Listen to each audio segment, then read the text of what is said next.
It's 1-1 after, it's 1-1 and it's extra time now. Swindon's winger Heath gets it in, and a real melee on that muddy Wembley pitch. And it's Don Rogers who just keeps cool there and tucks that one home. And suddenly the third division side are ahead. The 100,000 crowd had come along to see Arsenal complete the formality of beating the third division lads from Wiltshire. But what's this? They're 2-1 up, and now this man Rogers is away again. And believe me, in those days, back in 1969, Rogers just didn't miss those, Wembley or not. The big occasion brought out the big performance in the whole. At Wembley 20 years ago with an unforgettable Don Rogers goal.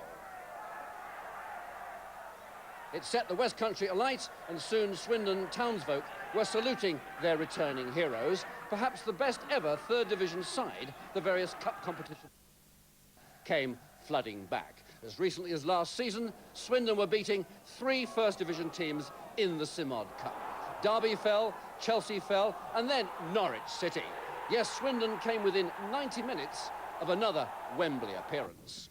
Well, this week you could see the determination in Swindon's FA Cup training. And there's good news for them about tomorrow's opposition. Because Portsmouth's record-priced goalscorer, Warren Aspinall, their £300,000 man, is now ruled out with injury. And as Brighton showed recently, Portsmouth defence can certainly be penetrated. Swindon did so when they won at Portsmouth only this Monday. Is that an encouraging omen?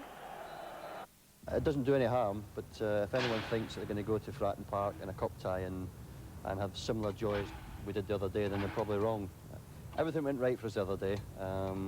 You get games where over the 90 minutes the ball drops kindly for you. Other games it doesn't. I would sum that up the other day at Fratton, that that's what happened to us.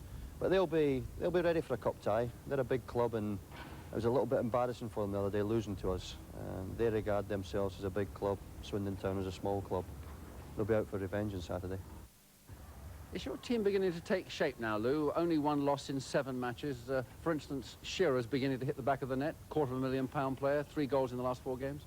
I think in modern day football, Roger, any team takes shape if they realise that what football's all about nowadays.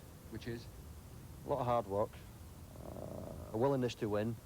And if anybody tells me it's about skill and all that, that is what football should really be about, but there isn't the skill about at the moment.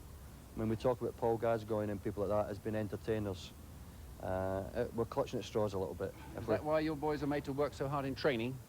Well, I think a football fan should realise that any football manager in the country, he can't put skill into someone's feet. It's an impossibility. I mean, we played Man City last week and we were caught offside 4 or 5 times. Now, you would think it's easy to tell someone not to be offside. You can't. That's in the brain box, and if the brain box is not there, you can keep working all week, every week for a year, and it still won't be there. We've got a team that, you know, make no mistake about it, over the last 2 or 3 years, the results we've had have been through a lot of effort, a lot of hard work,